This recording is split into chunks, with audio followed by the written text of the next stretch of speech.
Mapagpalang araw! Welcome to another mini vlogan. Pangatlong mini vlog sa taong 2026. Samahan nyo kami sa isang ordinaryong araw na maraming ganap. Bago yun, ako nga pala si Mami Ay, isang nanay na kumakayod, hindi para yumaman, kundi para makaraos lang. O siya, pagka-out ko nga ng 5:30 AM, inasikaso ko na ang pagluluto ng agahan. Dahil may pasok nga si Kuya Fritz ng 7 AM to 9 AM. 2 hours nga lang pala ang pasok niya sa SPED. Ako nga'y bumili nitong balot-balot na Mickey na meron ng kasamang kikiam, fishball at mga gulay. 40 pesos nga ang isang balot niyan sa palengke. Ito nga ay lulutuin ko na parang chami na medyo matamis yung sabaw o yung sauce. Yun kasi ang pinakagustong luto ng mag-ama. At dahil nga may natira pa akong kikiam sa ref, dadagdagan ko yung kikiam pero in-airfry ko na lang gawa ng gahol na sa oras. Matigas pa kasi yan at galing na sa freezer. At habang nakasala nga iyan sa air fryer, ito naman ginayat ko ng mabilisan yung mga kailangan kong gulay. Pagkatapos nga ay ginisa ko na iyan. Pasensya na kayo sa aking mga video at mag-isa lang akong kumukuha. Kaya medyo magalaw at pasensya nyo na rin ang aking kawali na parang 20 years ago na.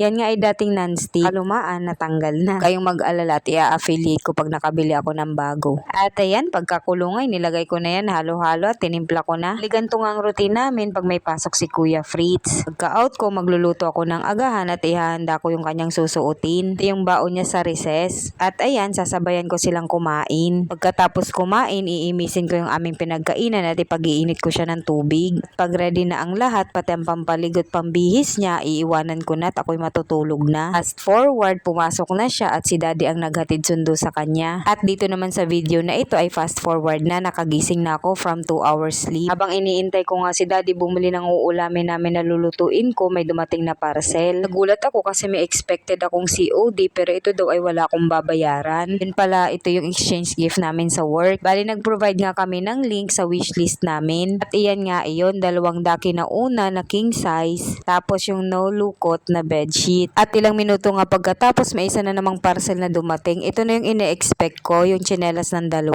Akala ko nga yung na-order ko kay Tri ay may allowance na pero saktong-sakto lang din pala. Yung kay Fritz ay may allowance. Nakakatuwa nga ang 2 to kasi pag ganito yung tsinelas nila, nilalakihan lang nila pero hindi nasisira. Lalagay ko na lang sa comment section ang mga links. Ito na nga yung iniintay ko na pinabili kong lulutuin ko. Bago ang lahat, nagsaing na rin ako. At ayan nga, nagluluto na ako. Ang lulutuin ko nga ay yung pork kasim na galing sa Dali. Lutong pacham nga lang pala ito. Bali sa Dali nga pala kami bumibili ng karne kasi medyo mura. Kahit frozen nga ito ay okay naman yung lasa kahit nga yung karning baka nila. Kaya nakakapagnilaga ko anytime kasi nga afford doon. Dali, baka naman.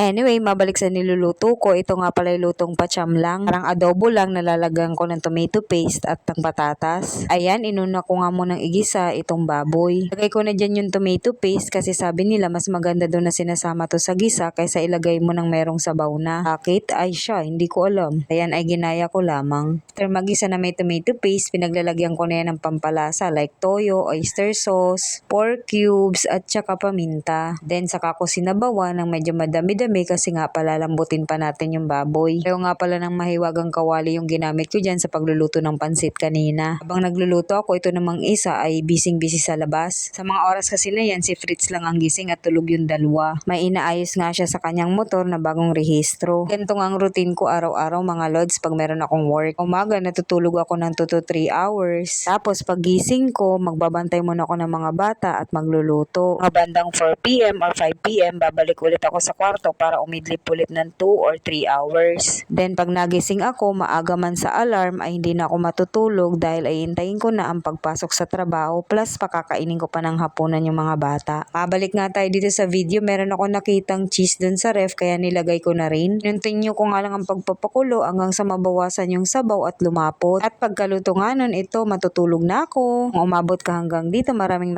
salamat sa panonood. At palambing na rin po, pa-follow, like, and share ng aming videos. Salamatun!